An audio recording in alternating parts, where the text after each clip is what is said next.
I'll start off with the working holiday visa. So the idea of the visa is to get people to learn about Japan, have a good time, but also work. And it's a good stepping stone to actually getting a job in Japan, because you can see what it's like to live here rather than holiday. Because many of my friends are like, yeah, I love Japan, it's so cool. Oh my god, this has everything here. I really want to live here, but if you don't live here, then you don't know like what it's like. So when applying, you have to be between 18 and 30 years old to apply, and be accompanied by any children which you might have. You have to possess a valid visa of your country, and also have no criminal record as well, which is quite useful because they ask you that before you come into Japan, and have the available funds for your actual period of stay, or initial period of stay in Japan, which is about £2,500 plus the flight tickets as well.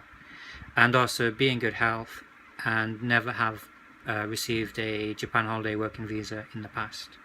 Other than that, it's quite simple, but when you have a working holiday visa, you have a limit of the amount of hours you're supposed to work. I'm not too sure of these fully, but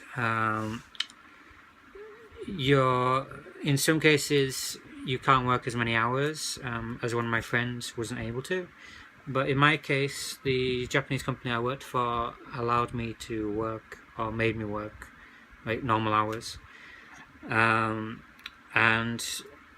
the working holiday participants, if you do get the holiday visa, you're not allowed to work in bars, cabaret clubs, nightclubs, gambling establishments, and other premises affecting public moral in Japan. So whatever else is like hair salon and stuff, I guess you can work at if you need to, and if you really want to, you can become a teacher, which is what I did in the original case of coming here after not liking my first job. But when you apply for the visa, there's two places to go to. If you're more north of, say, Yorkshire, you should go to the embassy in Scotland. I'm not too sure where that is, but I went to the one in London, which is near to Piccadilly, from what I remember. When you go to the actual embassy itself, make sure you have your passport, your completed visa application form, a passport-sized photograph, a resume, outline of intended stay in Japan, such as your activities, like what you will be doing, like roughly, like day 1 I will be in Tokyo, day 3 I will be in Kyoto. For mine, I sort of made it up because I knew I would be in Tokyo for the whole time because I wanted to work.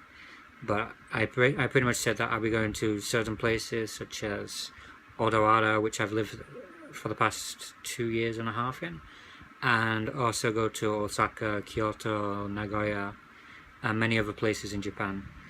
Then you need £2,500 in funds, or £1,500 and a return or onward journey ticket.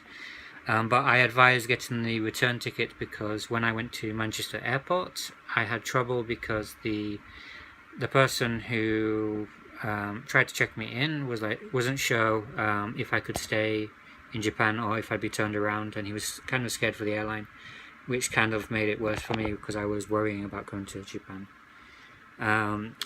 Basically, once you've applied down at the embassy in London or the one in Scotland, you have to go back a week later, and there you should be issued with the visa, but you have to pay a fee.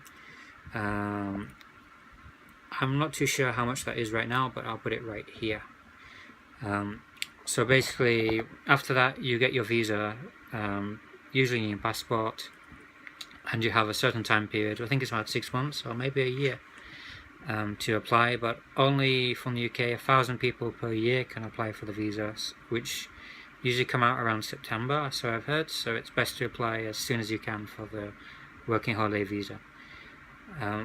Then once you come to Japan, then you're pretty much sorted. They will just check your passport, stamp the passport, then they will give you a get a Kokushin card, which is a foreigner card which they'll make at the airport with the photograph of yourself.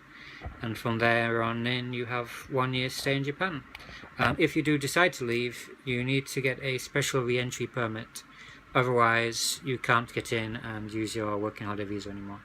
So I hope this part helped.